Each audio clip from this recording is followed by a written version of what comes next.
Moi, je dois dire que je tire mon chapeau, je le dis carrément, aux combattants de Sirte qui résistent contre le monde entier et qui donnent un exemple de courage et de détermination, un peu comme à Cameroun ou à Bazeilles. Et ces combattants-là méritent qu'on leur tire le chapeau.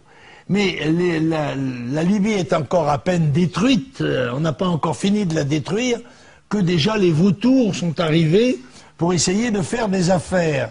Mais des affaires avec notre argent, bien sûr, puisque ayant démoli la Libye, on va tout naturellement nous inviter à la reconstruire.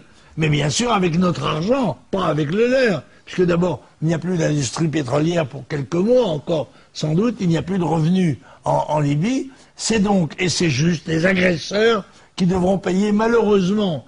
Ce n'est pas dans la caisse de M. Sarkozy, ni dans celle de M. Cameron qu'on va plonger la main, mais dans celle des contribuables français. Voilà la vérité.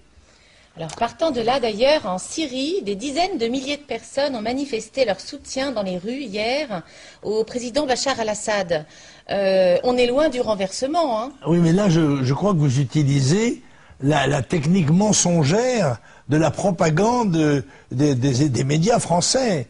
Les Syriens déclarent qu'il y a eu 1 million de manifestants. Et on voit en effet une masse immense. Et ça se traduit dans les médias français par quelques dizaines de milliers de manifestants. Et vous reprenez vous-même, d'ailleurs, vous tombez dans le piège, vous reprenez la logomachie des gens qui, de toute évidence, veulent le renversement de Bachar el-Assad et la subversion de la Syrie.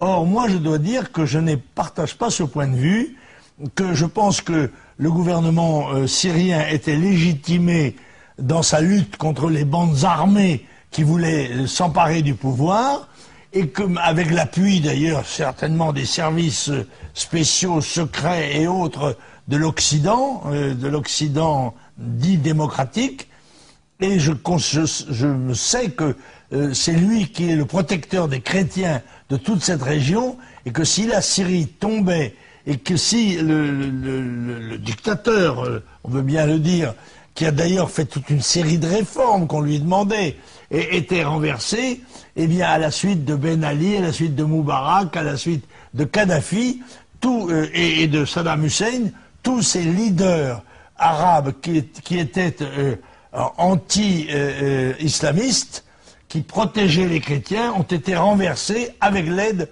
de l'Occident. Mais il est vrai qu'il n'est pas très chrétien.